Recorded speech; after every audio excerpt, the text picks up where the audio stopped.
Ela acompanhou o livro praticamente todo, né? É bom que ela veja o último capítulo. Que Já foi. agradeço.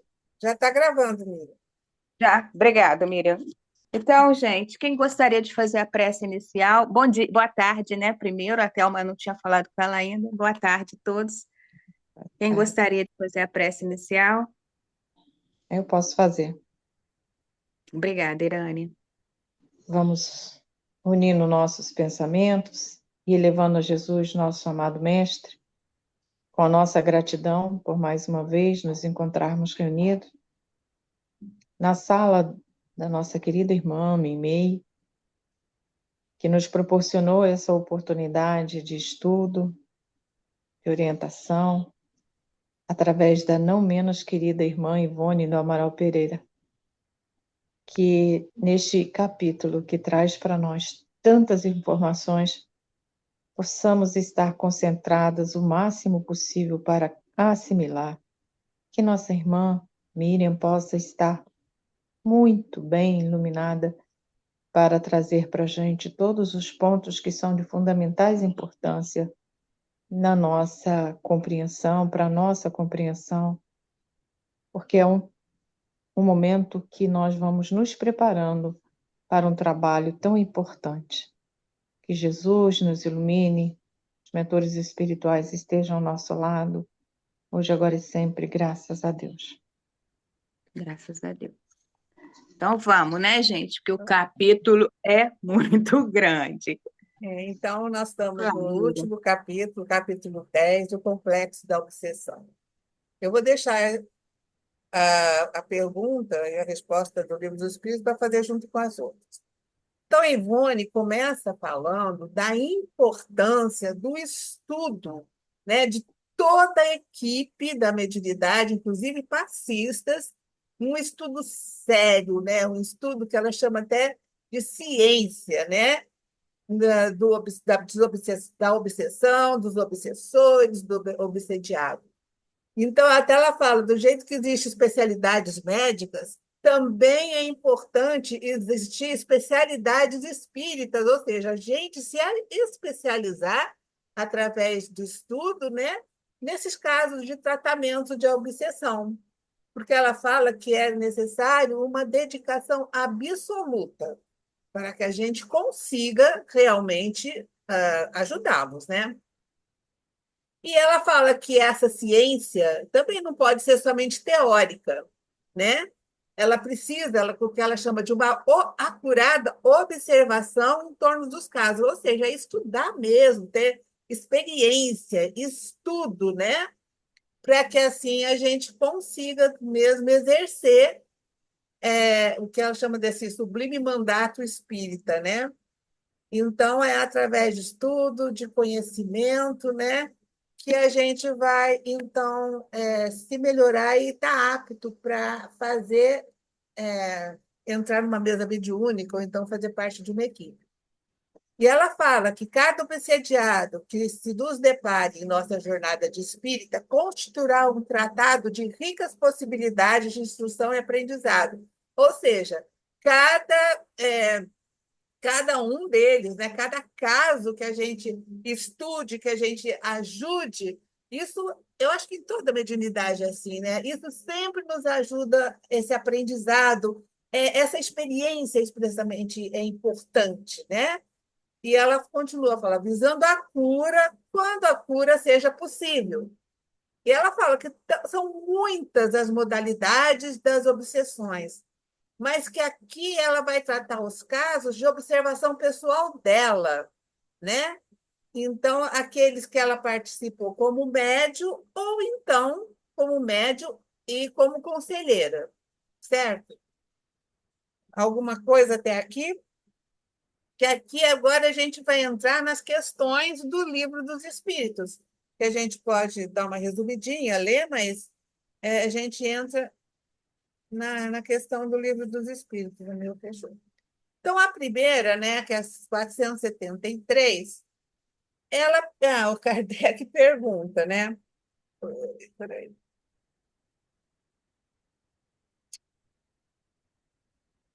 Pode um espírito tomar temporariamente o invólucro corporal de uma pessoa viva?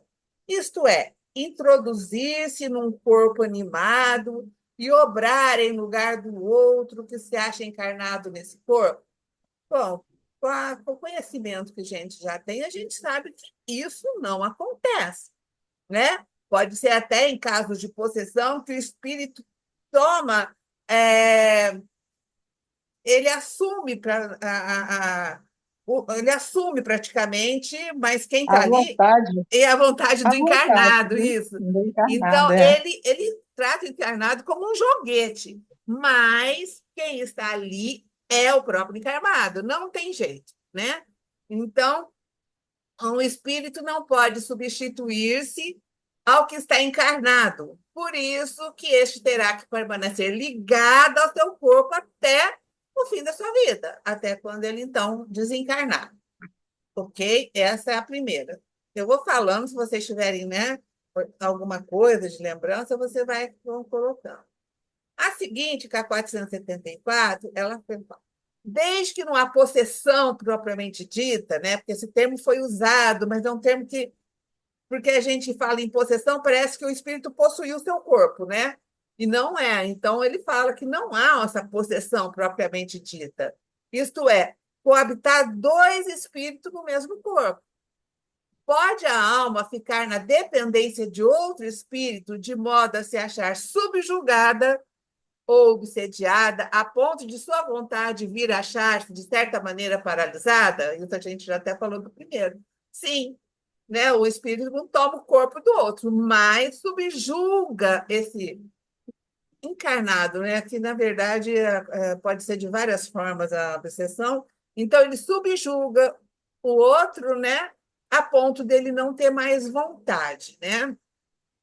Então, ele até fala que isso acontece com os verdadeiros possessos, que essa dominação só se efetua nunca sem que aquele que a sofra consciente, ou seja, aquele que está sendo obsediado, em todas as modalidades, ele acaba consentindo. Abre a casa mental para o obsessor entrar. Né? Tem a sintonia, tem as mesmas querer, ou tem problemas anteriores, então, mas a gente abre a nossa casa mental e o outro acaba, então, entrando e acaba efetuando essa dominação, né? Aí ele fala, quer por fraqueza, quer por desejá-la, que estão de simbiose, né? Às vezes a gente se compraz, né? Com com esse envolvimento que eles fazem.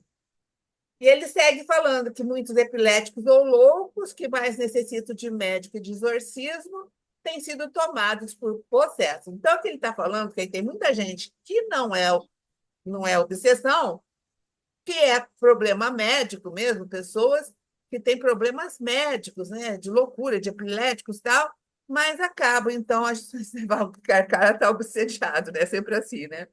Então, o cara que convulsiona está sempre obsediado. Isso não é uma verdade, pode até acontecer, né? Na seguinte, ele pergunta: pode alguém por si mesmo afastar os maus espíritos e libertar-se da dominação deles? Será que pode, né, nós, né, afastarmos? Lógico que sim. É mais fácil se a gente percebe lá na fascinação, né? Nos primeiros Na obsessão simples. sintomas. Hã? Na obsessão simples. É simples, né? Que é a fascinação, né? Na É. obsessão simples. Não, a fascinação já é mais Já é para mais, frente. é É a segunda, né? Tá. é, Então, na é. obsessão simples, você consegue perceber. Aí vai Uhum. depender, né, da sua vontade, né? Se você se compraz, você vai acabar sendo dominado cada vez mais, né? Então, isso é sempre possível, só que a gente tem que querer, né? A gente tem que perceber, porque mais difícil é a gente aceitar que está sendo obsediado, né? Nossa, é um horror, né? Porque a gente acha que é o fim do mundo, e não é. Quer dizer, nós deixamos, agora tem jeito da gente reverter. É o fim do mundo se a gente não tomar uma atitude, né? Porque só isso vai só se aprofundando, só ficando cada vez mais séria, né? A ponto de depois, numa subjugação, o processo ser muito difícil e complicado. E aí ele fala, 476, mas não pode acontecer que a fascinação exercida pelo mau espírito seja de tal ordem que o subjugado não a perceba, assim sendo, poderá uma terceira pessoa fazer que cesse a sujeição da outra? E, nesse caso, qual deve ser a condição dessa terceira pessoa? Indaga ainda inteligentemente Allan Kardec, ao que o instrutor espiritual advém com a seguinte preciosa lição. Então, Kardec está perguntando assim, então pode acontecer que essa fascinação seja de tal ordem, porque aqui ele dá uma misturada, né? Que, a pessoa não perceba? Lógico que pode. Às vezes ele está percebendo, mas ele não quer saber também, né? E acaba dando problema. Assim, ele não vai conseguir se libertar, como na questão anterior, porque ele não percebe. Será que uma terceira pessoa pode fazer isso? Lógico que pode, né? Mas ela tem que ter algumas condições. Aí Kardec, a resposta é: sendo ela, essa terceira pessoa, um homem de bem, a sua vontade poderá ter eficácia, óbvio, ascensão moral, né, sobre aquele que está obsediando. Tanto maior poderá ter sobre espíritos imperfeitos, óbvio, né? Não, acho que eu pulei. Um homem de bem, a sua vontade poderá ter eficácia desde que apele para o concurso dos bons espíritos, porque quanto mais digna for a pessoa, tanto maior terá poder sobre os espíritos imperfeitos. Claro, é questão de ascensão moral, é questão vibracional, né? Então, sim, mas a gente precisa estar um pouquinho melhor do que aquele que está obsediando para ajudar, né? Então, precisa ter, a gente vai ter mais ascendência, né, para afastá-los e sobre os bons para atrair. Então, aqui ele está falando dos dois lados, né? A gente, então, com uma posição moral mais elevada, você consegue afastar aquele que é inferior e atrair os espíritos que são superiores também, né? Todavia, nada poderá se ele estiver subjugado, se o que estiver subjugado não lhe prestar o seu concurso. Ou seja, se ele não quer, se ele não tem vontade de mudar, ninguém vai fazer nada, né? A gente viu no Obreiros, né, que a gente estava estudando, o caso do Demétrio, né, do padre, quanto tempo ele levou até cair a ficha e ele perceber que ele estava recebendo ajuda. Então, não é fácil mesmo, né? Ele tem que ajudar. Há pessoas, há pessoas, ai, meu Deus, há pessoas a quem agrada uma dependência, tá vendo? Que lhes lisonjeia os gostos e desejos. Então, eles são muito espertos. Lembra que no livro Ação e Reação, também, de André Luiz, tem uma parte que ele fala do nosso desejo central, que os obsessores têm uma escola, que chama Escola de Vingadores, e eles vão saber qual é o nosso desejo central, aquilo que a gente não conta nem para a gente. E é ali que eles vão, né? Se eles percebem, por exemplo, o orgulho, então eles vão lá, bajulam a gente, né? Vão lá, né? Dando toda a corda para a gente se enforcar, né? Então, é isso.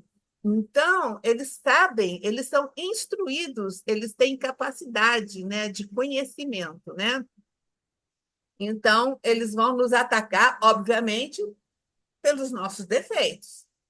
Aí ele segue. Qualquer, porém, que seja o caso, aquele que não tiver puro coração, nenhuma influência exercerá, certo, né? Os bons espíritos lhe atendem o chamado e os maus não o temem, obviamente. Se eu tenho a mesma estatura espiritual, emocional, tudo moral, com aquele que está obsediando, né? Se eu penso como ele, se eu ajo como ele, que ascendência que eu posso ter sobre ele? Nenhuma, né? A sorte que a gente tem uma guarda boa de espíritos, né? Que ajudam. A seguinte é: as fórmulas de exorcismo têm qualquer eficácia sobre os maus espíritos? Não. Eles riem, se obstinam quando veem que alguém toma isso a sério. É normalmente assim, os espíritos saem, dão uma voltinha e volta, né, gente? Porque a pessoa não melhora, você tira e eles estão voltando, né? A gente vai ver no exemplo que ela dá isso. 478, pessoas animadas, de boa intenção, que, nada obstante, não deixam de ser obsediadas. Então, pessoas de boa intenção, elas são obsediadas. Eu pergunto, qual é o melhor meio para a gente se livrar de espíritos obsessores? Aí a resposta é cansar-lhe a paciência. Nenhum valor lhes dá a sugestão, as sugestões que eles façam, né? Mostrar que perde seu tempo em vendo que nada consegue, afasta-se. Você lembra, Divaldo conta que ele tinha alguém com ele, né? Que aí ele abriu o evangelho, lia, até o Espírito cansar e ir embora. Aí, daí a pouco ele aparecia, depois ele abriu o evangelho, lia, até o Espírito, acabou que o Espírito aprendeu o evangelho todo. Então, é assim, se você não pode realmente, não adianta você entrar em embate com eles, né? O negócio é você tentar mudar a vibração, né? Mudar o nosso padrão mental e fazendo as coisas boas, lendo livro, fazendo prece, e aí você consegue, né, dar uma carapaça em volta da gente, uma proteção. E a última é justamente falando da prece. A prece é meio eficaz para a cura do obsessor? Sim, a prece é em tudo um poderoso auxílio, mas crede que não basta que alguém murmure palavras para que obtenha o que deseja. Não adianta a gente ficar ajoelhado no milho, Jesus, ajuda. Não adianta. A gente sabe que os espíritos estão com a gente. Tá lá, Deus assiste os que obram, não os que se limitam a pedir. Quarta-feira mesmo a gente fez o estudo, né, que a gente ainda mantém essa relação de petitório, né, com a espiritualidade. A gente ainda continua pedindo, né, tudo. Então a gente tem essa relação de troca com eles, né? Eu te dou um negócio, você me dá outro. E não é assim. Aqui ele acaba de falar isso do mesmo jeito. É, pois, indispensável que o obsediado faça a sua parte, porque aqui não só os terceiros têm que fazer. Aquele que está passando por esse processo também tem que querer, né? Então, é importantíssimo que ele queira, porque senão ele vai continuar ligado e atraindo aquele espírito ou os espíritos que ali estão, certo?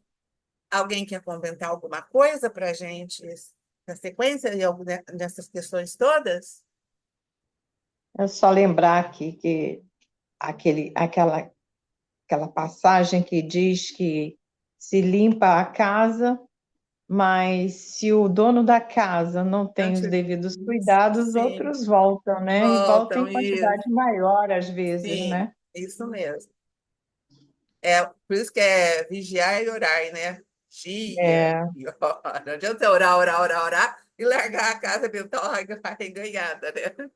Então tem que já falamos vigiar. de olhar, né? Olhar, perceber o que está acontecendo à Isso, sua volta, perceber o que está errado, vigia para que aquele erro não vigia, se, sim, né? é isso Não mesmo. A se, gente não precisa se de vigilância intensa. importante. É, aí, a Ivone fala que em todos esses casos das questões do livro dos Espíritos, são casos de obsessões em que a pessoa, mais ou menos, já conhece que está sendo obsediada e que também já estaria em condição de ajudar na sua própria cura, né? Ela já está querendo se libertar daquele assédio, né? E ela fala, cuja força de vontade é a principal terapia, né? Então, ela fala assim, mas que também, na maioria dos casos, o obsediado absolutamente não se encontra em condição de auxiliar a si mesmo. Então, ela fala, apesar do livro do Espírito estar trazendo essas questões que o obsediado já tem um conhecimento, né, do que está acontecendo e quer mudar, mas a prática, né, a gente vê que a grande maioria as pessoas nem sabem e também nem querem, né? Não conseguem. Não é que não querem, elas não conseguem se ajudar, né? E ela fala, seja em vista da subjugação total, porque se deixou envolver pela fraqueza ou ignorância de que a sua vida de descrença e materialismo reproduziu. Então, ele mesmo fica se afinando e retendo, né, através das suas imperfeições, dos seus quereres, aqueles espíritos que estão na mesma ordem que ele, vibrando como ele, né? Então, aí ela fala que da importância dos espíritas, né, da equipe, né, de A a Z que trabalham com os obsediados, enfim, que estude. Então, ela fala isso mais de uma vez. Aí eu fiz um resuminho, que eu vou até ler, o que ela fala aqui.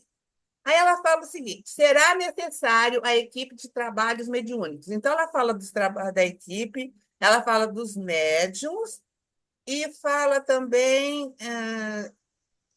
como é que deveria ser os trabalhos de obsessão. Então, quando ela fala, será necessário a equipe dos trabalhos mediúnicos, aí ela lista conhecimento sólido da doutrina para que se consiga analisar, né, as comunicações do obsessor. Então, se a gente não tem conhecimento, como é que você vai analisar uma análise indispensável, ela fala, dessa comunicação? Segundo, é que você esteja dedicação ilimitada ao trabalho. Terceiro, um coração reeducado nos princípios do amor e da fraternidade. Isso é necessário, porque se você tem um coração endurecido, se você não tem fraternidade, não olha aquele espírito com tanta dificuldade, às vezes com tanta agressividade, como irmão, ele não vai sentir confiança em você, né? A gente acaba afastando ele. Então, você tem que entender a necessidade dele, que é um espírito que está doente, né? Sofrendo, né? Especialmente o obsessor, né? E que o obsediado também não é nada de bonzinho, ele também fez algumas coisas, também tem as suas necessidades. Então, a gente tem que acolher, né? A gente tem que ajudar. Não E está o quarto. passando aquilo ali por passar, né? Ele tem lá as Não, suas, né? porque a gente se faz de coitadinho, né? E o Uhum. obsessor que é o ruinzão. Quer dizer, nenhum dos dois ali está entendendo essa dinâmica, né? As leis morais, não entende. Então, é isso, né? A gente acaba se envolvendo nesses conflitos aí. O quarto item que ela aborda é sobre o equilíbrio moral autêntico, óbvio. Né? Como é que eu vou para uma reunião desequilibrada, especialmente uma reunião dessa? Eu não posso ser aquela pessoa que o espírito dá uma agressividade e eu já saio descontrolada e já não dá. Né? A gente tem que se manter, o equilíbrio é muito importante. Né? E aí o quinto ela fala, ou pelo menos, se você não tiver tudo isso, o desejo sincero de adquirir essas qualidades através do esforço diário por uma reforma pessoal, a fim de que se imperem ao obsessor, a fim de que a gente possa impor ao obsessor pelo exemplo e pureza de sentimentos, e assim convencê-lo à sua própria reforma moral. Então, por que ela fala isso? Porque muitas vezes a gente não consegue, né? Não tem êxito nas nossas conversas com ele, mas ele percebe, e ela vai trazer um caso assim, que aquele esforço, aquela vontade, que a gente está ali com sinceridade, querendo ajudá-lo, né? Ele começa também a entender e ele começa possivelmente a se transformar. E ela fala que o médico também, ele sozinho, olha só, né? Ele só, na sua casa, enfim, através das suas leituras, através das suas preces, ele também vai contribuir, porque aquele espírito está ali percebendo ele. Então, se o médium, né, ou a equipe, né, está acostumada a estudar, está acostumada a ler, está acostumada a fazer prece, começa o espírito a perceber, né? Então ele começa já a melhorar, já a olhar para os exemplos, ver a questão do amor, enfim, a gente vai cativando ele também, porque ele vai aceitando esses conselhos, né? E então, devagar, ele vai deixando que as coisas aconteçam e percebendo, então, a necessidade da mudança. E ao médio, ela fala que será necessário renúncias e reformas pessoais. Óbvio, né, gente? A renúncia, quem trabalha em reunião, a gente sempre tem que renunciar a algumas coisas, né? E reformar, a gente tem que se transformar, na verdade, constantemente. Fé inquebrantável, assistência espiritual comprovada e segura, óbvio, por isso que é importante a gente estar numa casa espírita, uma casa, né, equilibrada, com assessoria da equipe espiritual. Então, a gente precisa disso. Não dá, né, para fazer isso em qualquer lugar, especialmente em casos de obsessão, não é? Que nós estamos vendo aqui. E ela fala, quarto, possibilidade de permanecer em condições vibratórias, mentais e físicas satisfatórias, constantemente, diariamente, e não apenas no momento em que sentar à mesa, certo? Então, assim, não adianta eu chegar aqui em casa e gritar, berrar, vou lá na mesa, ai, Senhor, não adianta, né? Lógico que a gente se desequilibra no transcorrer do dia, mas não dá para a gente ser assim 24 horas, né? Eu acho que quando a gente sai do prumo, a gente volta, se tranquiliza, né? Mas não dá para a gente chegar lá, ser uma coisa e depois a gente, né, ser outra, né? Então, ele fala aqui, mas não apenas os momentos em que se sentar à mesa da comunhão com o invisível para o desempenho do seu sagrado mandato. E ela fala depois, pois do elevado e criterioso desempenho dos médiuns depende o êxito das reuniões espíritas em geral e das curas das obsessões em particulares.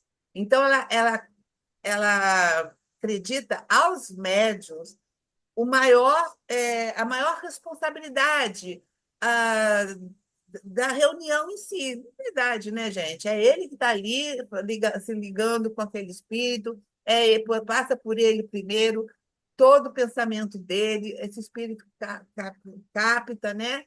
E percebe ele, então, com certeza. Então, pois o elevado e criterioso desempenho dos médiuns é dele que depende o êxito das reuniões espíritas em geral e das curas das obsessões em particular. E aí ela faz um adendo, não excluindo a responsabilidade dos diretores terrenos das reuniões, de cuja segurança moral e conhecimento de causa igualmente depende dos bons êxitos de qualquer reunião prática do centro espiritismo.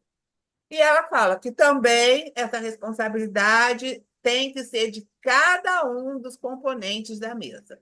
Então, todos nós que frequentamos, que trabalhamos numa mesa, temos que ter responsabilidade e todos esses itens que ela elencou aqui, que ela fala necessário ao médio, é necessário para a gente também. Ai, gente do céu, tá tocando a campainha, eu estou sozinha. Eu vou ter que ir lá. Ô, Miriam, vai lendo alguma coisa aí, por favor. Eu tenho que ir.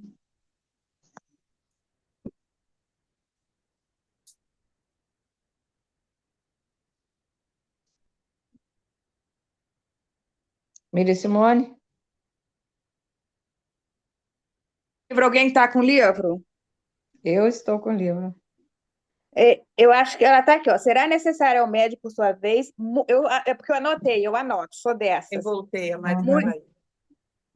Muitas renúncias e reformas pessoais. Fé inquebrantável, assistência espiritual comprovada e segura e a possibilidade de permanecer em Ela condições voltou. vibratórias, mentais e físicas satisfatórias, Ai, voltei. constante e diariamente. Então, aí, você falou isso, né? Que os trabalhos são frutos de uma comunhão sombria entre os médicos, diretores, todos aqueles que estão participando da reunião.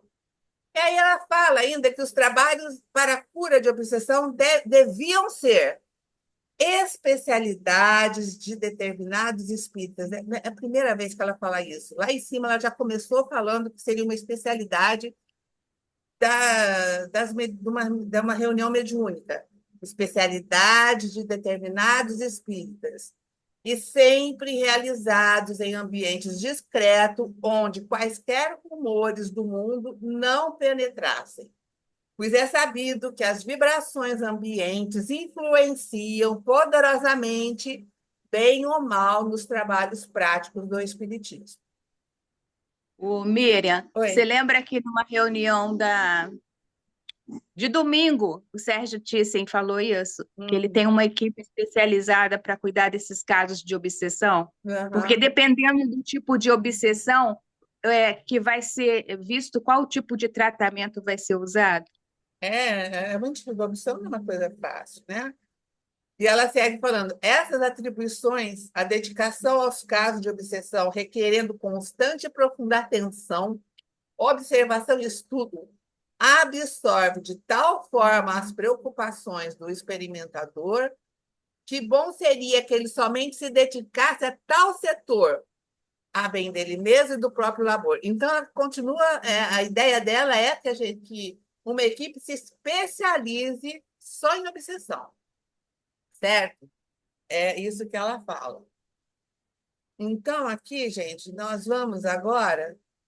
Aí, olha só, eu acho que isso a gente não precisa ler, porque daí ela vai trazendo algumas coisas do Evangelho segundo o Espiritismo, lá do capítulo 28, que ele vai falar das preces, ela vai trazer um trecho, né, de uma instrução, não é nem a oração, isso é instrução, né, sobre as questões obsessivas, tá? Então, ela fala: existe a seguinte advertência, a qual sensatamente instruiria os médios que a estudassem com o coração atento e também os respectivos diretores. Então, é um trecho, não é nem todo essa orientação que ela traz. Certo? Então, ela vai aqui, bons espíritos até recolhimentos precisos, que está entre aspas no livro. Aí ela segue falando: entretanto, nem todos os obsessores são verdadeiramente maus. Muitos deles podemos fazer amigos espirituais nossos através do tratamento fraterno. E aí ela vai contar um caso. O caso que ela conta é quando ela estava na casa espírita de Juiz de Fora, né? E ela estava aqui, ela estava conversando, na verdade, né, com essa entidade, né? Então ela fala: exortávamos a abandonar a infeliz atitude de perseguição, de ter perseguição do próximo. Então ela estava ali lembrando a ele, né? Enfim, contando, conversando. Isso não aparece com esse pedaço. Aparece só o que ele fala para ela, né? Aí ele fala assim: perdoe, minha querida. Ele contrariava ela com pesar, porque ele gostava dela. Ela falou assim: olha, eu vou te contrariar, você pode me pedir qualquer coisa que eu atendo de coração. Só não me peça para que eu me desvie dele, do obsediado. Porque o castigo ele merece tanto, porque está além das minhas possibilidades. Aí ele fala: se a senhora soubesse o que ele fez. E ele fala para ela: a senhora é tão meiga, eu sei que a senhora está orando por mim, é tão afetuosa, eu vou ser eternamente grata à senhora, mas o que a senhora precisar, eu estarei pronto para servi-la, em qualquer lugar, em qualquer emergência, mas ele não, eu odeio com todas as minhas forças, né? Então, você vê o que ela falou lá em cima, né? Ela consegue envolver ele, ser amiga dele, ter uma relação boa com ele, mas não consegue, ela demora muito para tirar dele a vontade, né, dele continuar obsediando aquela pessoa. E ela segue nessa conversa, né? Sempre falando, enfim, ela vai falar tudo que a gente fala para os espíritos, e ele continua falando para ela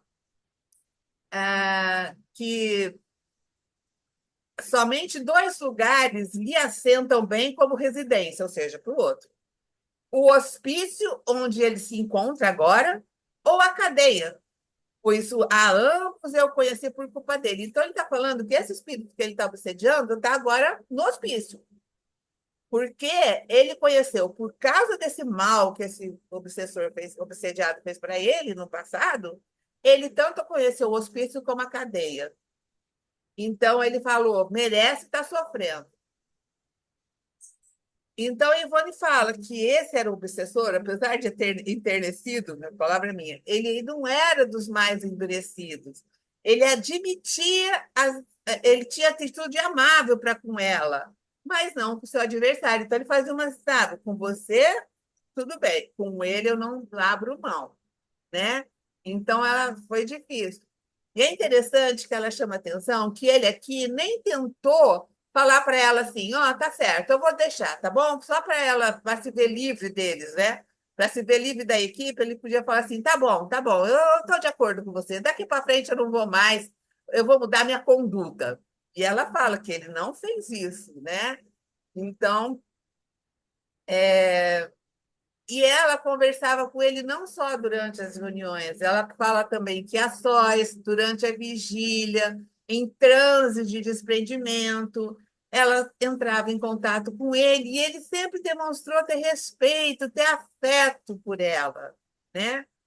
E ela fala que teve uma ocasião quando as dores de uma grande provação assaltaram ela, ele ficou do lado dela tentando ajudá-la para ela aliviar dessa dor. Olha que interessante, né? E aí ela fala que cerca de um ano mais tarde, ele se cansou de praticar a vingança, envergonhando-se do próprio procedimento. Olha quanto tempo, hein, gente? Demorou, né? Aí sim, por quê? E porque ele já tinha adquirido conhecimentos razoáveis sobre o Evangelho e a doutrina espírita. A convivência com ela era tão frequente, não só nas reuniões, que ele acabou se arrependendo e abandonando, então, o obsediado, né? Esse obsediado, ela fala que se recuperou muito lentamente. Ele se recuperou lentamente, despediu-se de nós para novos ciclos de progresso. Então, essa entidade permaneceu reeducando-se nas sessões da antiga casa espírita, assistindo aos trabalhos práticos e aos estudos durante cerca de 2 anos. Olha só. Então, a coisa não é simples mesmo, né?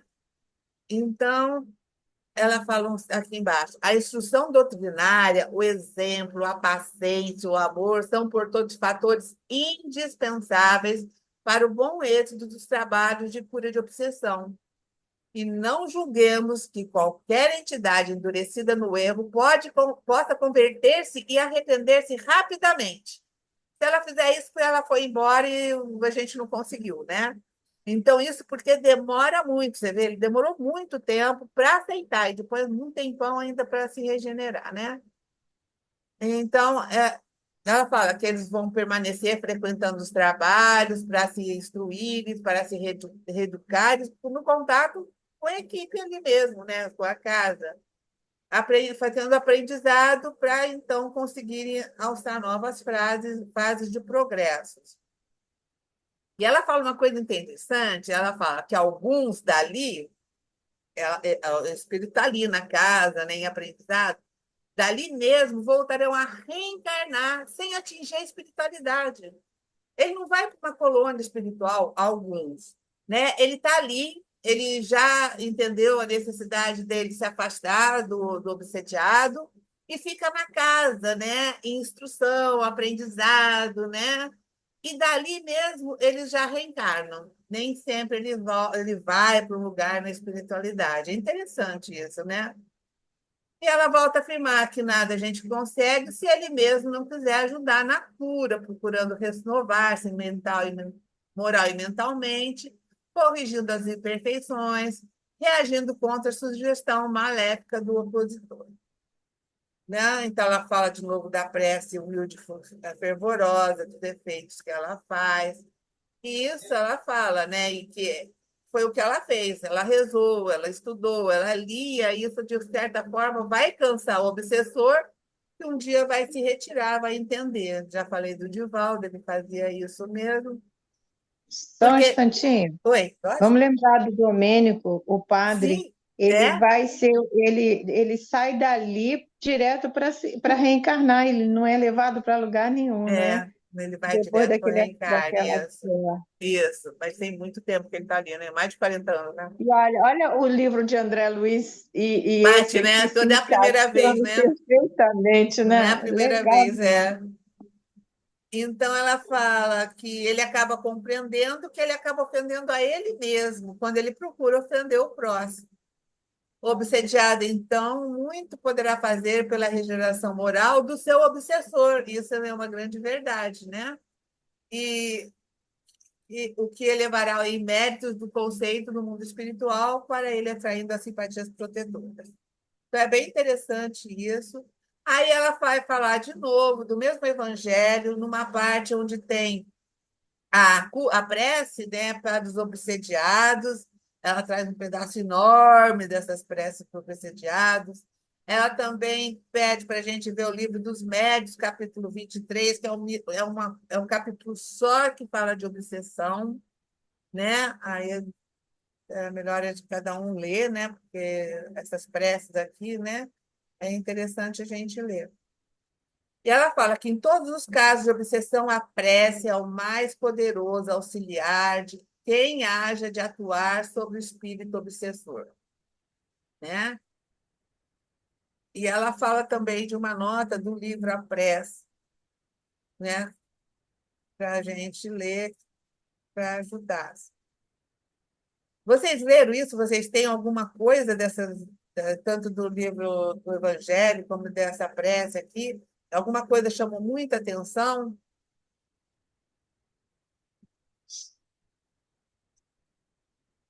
Eu não Não? li, Hã? não, eu não li esse capítulo do Evangelho. Tá. Estava ali, É, né? ô, Mira, logo aqui no início, eu achei bastante interessante a gente falar dessa condição que a obsessão grave ela proporciona. O obsediado se acha como que envolvido, impregnado de um fluido pernicioso que neutraliza a ação dos fluidos salutares. Então, mesmo a gente orando, fazendo o que pode ser feito, né, ao nosso alcance para ajudar, às vezes não consegue esses fluidos salutares penetrar, envolver o Por isso que obsediado, porque ele demora, está né? todo impregnado, até ele começar ele mesmo, né, Sim, até a você se conseguir forçar. tirar isso, ele conseguir, né? Demora É, isso, é. Porque também a obsessão não é de agora, né, gente? Isso vem também, né? Quando a é. coisa fica ruim, que procura ajuda, já está, né? Então, é por isso que é importante você perceber logo, né? Aí, gente, deixa eu ver. O problema, Miriam, é que muita gente nem acredita nisso, né? É. Não, não acredito, e não gosta, tem vergonha, eu acho que é humilhante, não aceita, né? Especialmente espírita, né? Falar que está obsediado para espírita é um absurdo, eles não aceitam, né? Então, agora, ela vai trazer aqui respostas de Bezerra de Menezes, que, gente, eu achei assim, tem umas coisas tão esquisitas de Bezerra que me desculpa. Porque ela faz uma pergunta, eu fiz um resuminho, assim, mas ela faz uma pergunta e ele faz 7 trechos. Ela pergunta se as doenças mentais estão sempre vinculadas a problemas espirituais, mesmo aquelas doenças mentais, né, que têm um substrato orgânico, certo? Hum. Aí eu vou dar uma resumida no que eu que está uma resumida meio grande em todo caso, né? Porque é Ô, interessante você. Miriam, eu acho importante a gente salientar aqui que ela fala que as referidas considerações, mesmo sendo trazidas pelos Dr. Bezerra de Menezes, elas têm que ser apreciadas com cuidado, porque está vindo através de um único médium, Acho que é, sim, que é ela, o né? que no caso é ela mesma, né? Isso, é. Eu achei isso achei importante a É, gente ressaltar, embora o que eu li, o que eu entendi, eu acho que tem bastante lógica em algumas coisas aqui. eu vou fazer um resumão aqui, né? Então, ele fala que se as doenças mentais estão vinculadas aos problemas espirituais, não, certamente. Mas, lógico que existem exceções. Aí ele faz algumas coisas, fadiga mental, depressão nervosa, por fator patológico, impureza, sangue, sífilis, naquela época, né? Então, ele faz algumas doenças mais orgânicas que realmente não têm a ver, não são, então, umas doenças mentais, né? Não são.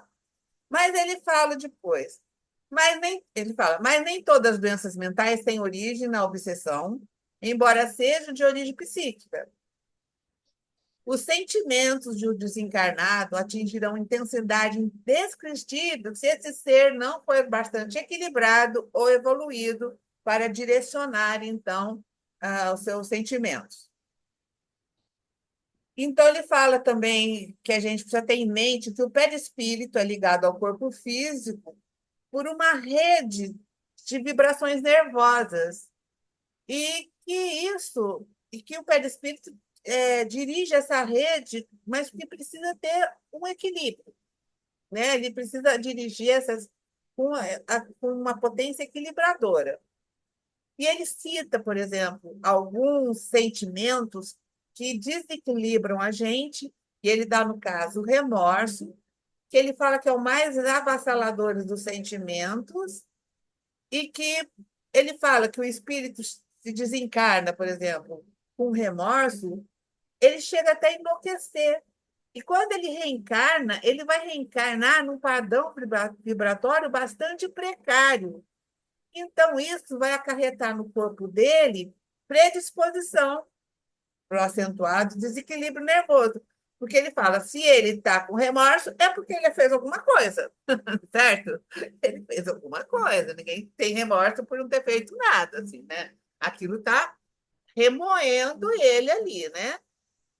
Então, ele fala que isso vai acarretar no corpo dele predisposições para desequilíbrio nervoso, que mais tarde vão levar, então, a uma doença mental.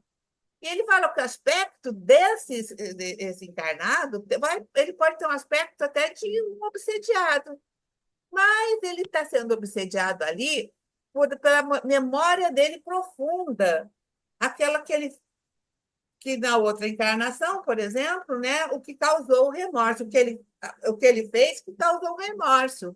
Então, ele vinculou, né, nessa memória profunda esse remorso de alguma coisa que ele fez. Né? Então, aqui ele fala: se houve remorso, houve crime. Se houve crime, a consciência desarmonizada consigo mesma desarmonizará todo o ser e de muitas formas. Então, a gente traz, né, numa outra vida, porque no mundo espiritual você também ficará, ele fala, até enlouquecido, e isso vai impedir no corpo físico, né, especialmente na rede neurológica, um desequilíbrio grande, podendo realmente chegar em situações graves, né? E ele fala, a mente está enferma, vai refletir sobre o perispírito, né? E esse vai refletir sobre o corpo, né? Então, a gente sabe disso. Então, ele fala que isso é uma doença mental que está vinculada ao nosso sistema orgânico, né?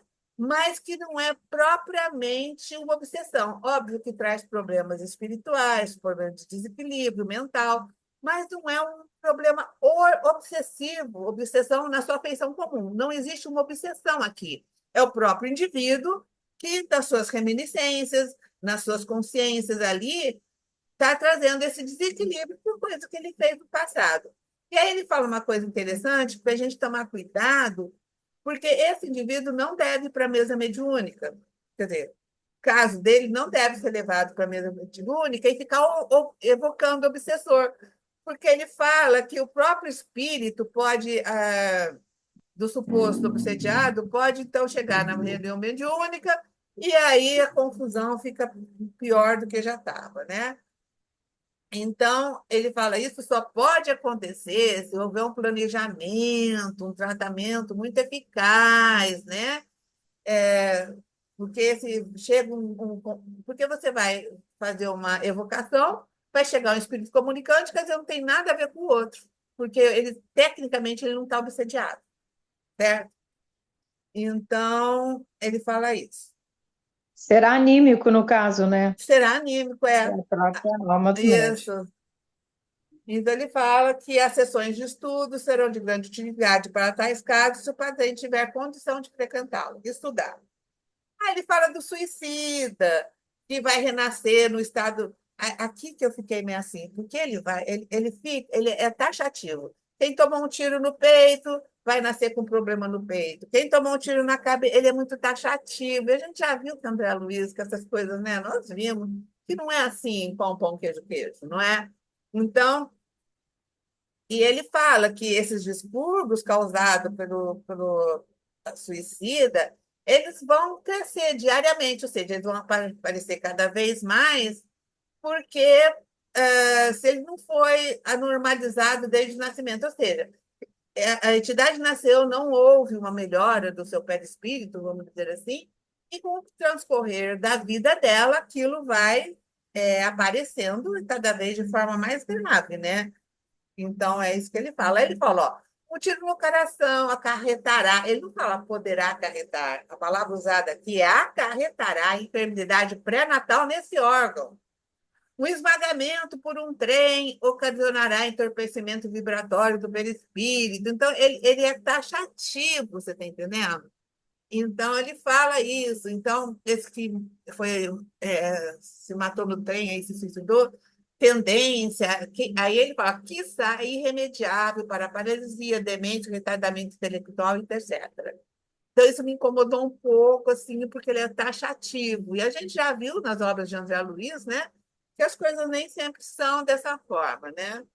Ô, Miriam, Oi. será que o objetivo dele aqui não foi falar que esses casos estão relacionados com o fato de não ser obsessão? Assim, ele está falando, olha, aconteceu isso assim, assim. Ele vai apresentar isso assim, pode apresentar isso assim, assim. Ele diz, apresenta, né? Concordo Ah, contigo. Mas isso não é um processo obsessivo, esse é um não, processo que ele trouxe de outras sim, não, não vidas. é Eu obsessivo, acho que não. é isso. Eu sei, eu estou falando que eu acho que é por isso que Ah, que ele ele... fala assim, vai acarretar isso, mas isso não é uma obsessão. Isso é um Ah, tá. problema do Não, mas o que passado, me do incomoda, presente. você está chateado que vai Ele está, acarretar. você tá, Porque ele, nem sempre, você está entendendo? Sim, aqui ele está falando de processos não tão obsessivos, sim, né? exato. Então ele fala dos suicidas, inclusive ele fala que eles podem ser obsediados, mas aí não, vários outros, né, motivos, né? Porque se ele se suicidou, ele não está equilibrado com ele mesmo. Muitas coisas aí tem que mudar, né? Tem que haver mudança e transformação, né? Então, ele fala, necessitarão de um hábil psiquiatra, né? E assistência também do mundo espiritual e reeducação moral fornecida pelo Evangelho. E ele vem falar do perispírito, né? Que ele também adoece, se a mente está enferma. Ele acaba refletindo esses estados conscienciais do próprio espírito, né? Que às vezes são graves e vão ocasionar doenças mentais. Não tem mais nada disso obsessão, tá vendo? Do ser encarnado, né? Então, ele fala que isso muda o aspecto fisionômico do indivíduo. Então, você pode achar que ele está obsediado. Então, ele fala também, todos esses casos vão influenciar no sistema nervoso, que afetarão muitas vezes o cérebro, né? Que o sistema nervoso é o primeiro veículo natural do perispírito, né? Quando a gente reencarna, está encarnado, né?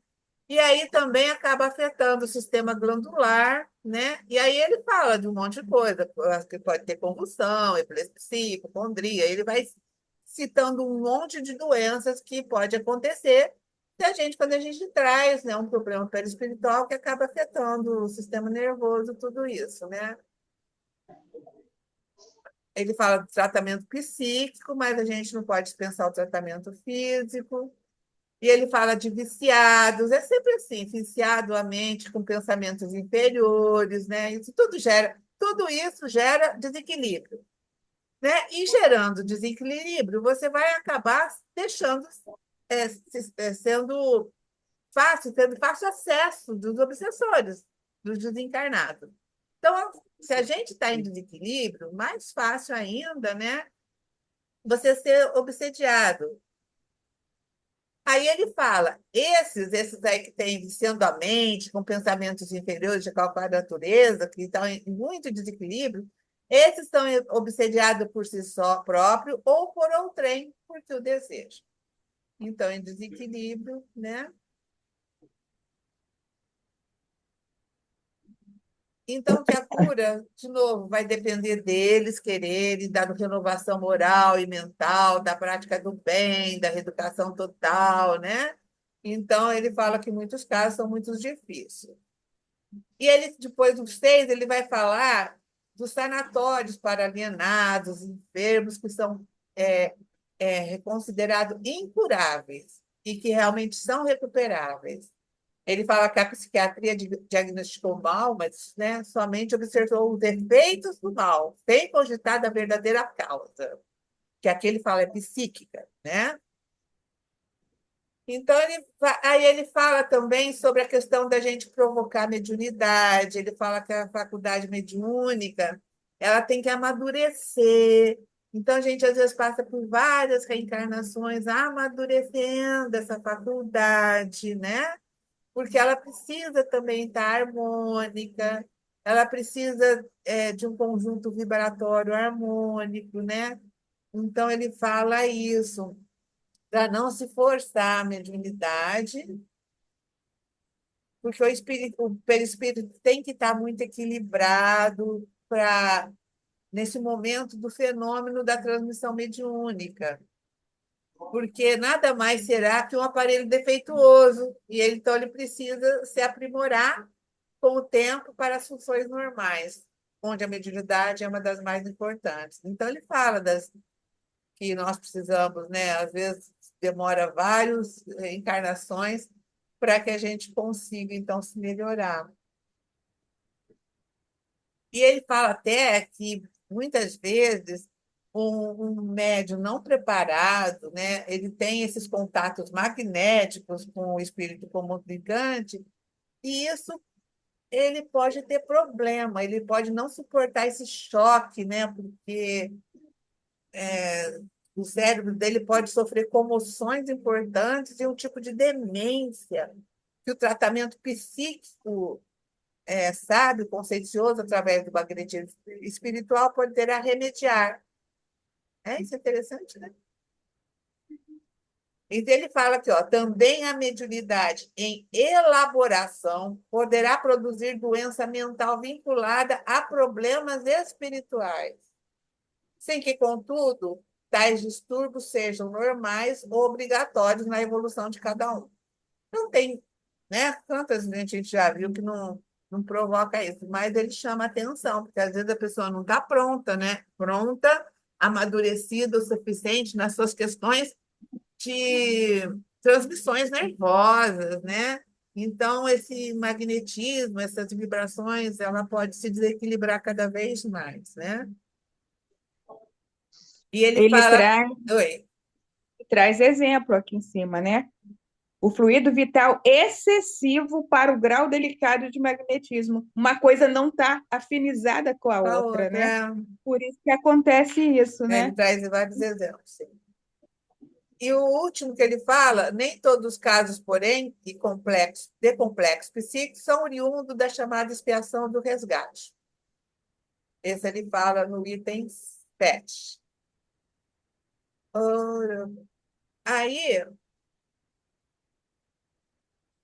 Aí eu parei aqui, porque também está vendo. Eu ainda resumi, né? Eu ainda fiz um resuminho. Certo, ainda tem. Aí ele vai começar falando sobre, dando exemplos, né? Eu vou ver se eu resumo também esses exemplos todos, para que a gente, né, eu fazendo um resumo é mais rápido para a gente terminar, senão. Ficou bom assim? Vocês acham que. Porque se a Para gente mim lesse está ótimo. mais, não ia dar, né, gente? Por isso que a Para mim gente está tem que ótimo, ler mesmo, Nina. não tem saída. Eu destaquei só um parágrafo aí que eu achei importante também, ó. Pode falar. O corpo humano é apenas um aparelho delicado, cujas baterias e sistemas condutores de vida são dirigidos pela força do perispírito.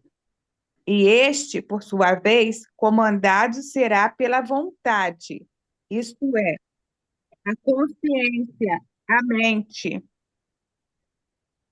Aí que depois, Pode falar então, isso é antes disso aí que você falou sobre a mediunidade, que não é uma força que a gente consegue adquirir em uma só encarnação. Consegue É o educar. Em qual item, Miriam Simone? Em qual item? E eu não coloquei 7. item, eu coloco no caderno. Está antes desse pedaço aí que ela falou da mediunidade, que ela acabou de falar aí, que a mediunidade não pode ser atingida no o grau necessário em uma só encarnação. São vários anos para ser essa força chegar a se equilibrar, né? Começa aí a primeira frase que você leu. O corpo humano é apenas um aparelho delicado, cujas baterias e sistemas condutores, aí, vem antes disso que você falou da Mas tem mediunidade, um que monte não pode aqui. ser atingida numa só encarnação. É porque eu Eu não coloco no coloco isso, não. caderno as coisas importantes. Eu também, mas eu boto assim, Eu gosto aqui de eu seguir o boto livro assim. no... Achei. É no quinto. Ah, O tá. corpo humano é apenas um aparelho delicado cujas baterias e sistemas condutores da vida, não é isso? É, Isso. E aí que ele Consciência vem mente. dando o exemplo que a Miriam falou aí, que por isso, porque tudo tem que ser bem organizado, né, é, no corpo desse indivíduo que vai ser um médium. isso. Por isso que Aí ele não ele fala, o consegue, né? fluido vital excessivo para o grau delicado de magnetização. É isso que, essas forças que não estão equilibradas, que traz problemas para o médium, né? É, Essas forças aí já é lá no sexto, lá na frente, né? O agente transmissores são eletricidade, magnetismo. Isso isso. aí, Aham, isso aí. uhum. Isso aí que eu achei muito importante. Porque às vezes a gente não entende, né? Por que que o médium começa a sentir algumas coisas, começa a se desgastar demais no trabalho. E É, Ivone realmente fala que às vezes não é bom forçar. Às vezes aquele médium não está preparado ainda para esse tipo de trabalho que a gente está exigindo dele, né? é. Aí a semana que vem a gente vê se faz os, os Marca aí, casos gente, aí. onde a gente parou. É Oi? 13 Marca do aí. 12, né? Marcou? Marcou, Então, Irane? aí Aí, tem marcou os para três comigo. pontinhos Tem um lá. asteriscozinho aqui, Isso, tem um acesso a isso. asteriscozinho. Nós estamos na página 104 aqui no meu e vai até 116. O meu é 191. É, vai longe aqui. Mas ela dá um monte de casos, então a gente traz eles resumidos, né? É, traz o que é Aí importante em traz cada o que é caso, né? importante. É. Vou tentar fazer bem resumido, mas aí vocês veem o que faltou, vocês colocam. Aham, tá bom, tá ótimo. Bom, Porque é um eu vou. capítulo muito grande, não É. tem jeito mesmo da gente. Mas a gente precisa ler. É importante que Ah, todos sim, a leiam gente tem que o ler. capítulo exatamente por isso, né? Porque se Certo. surgir também alguma dúvida, aí a gente traz para cá, né? É. É muito importante isso, que todos possam ler. Então, gente, já vamos, podemos terminar, Miriam? Alguma coisa mais? Sim, acho que bom. Irânia, mais alguma coisa? A Não, Thelma para mim tá colocou aí que ela ótimo. precisou sair, tá? Foi. Uhum. Miriam, você vai Então, fazer a prece final? vou. Você irradia para minha irmãzinha aí, por favor? Assim. Então, amigos, vamos acalmar os nossos corações, elevar nossos pensamentos ao nosso Pai, o nosso Pai que é de misericórdia e de amor, e que toda a justiça que Ele nos impõe, que Ele nos traz, é para que nós sejamos espíritos melhores, para que nós consertemos o que fizemos de maneira equivocada em outra encarnação. É isso que a gente precisa ter na nossa mente. Nunca um castigo, sempre um remédio para que possamos um dia ser espíritos melhores. E nós agradecemos por todas as oportunidades que nos chegam e pedimos que nos dê a percepção, que apure a nossa percepção, para conseguir perceber essas oportunidades, essas experiências, para tirarmos todos os proveitos que ela possa nos trazer.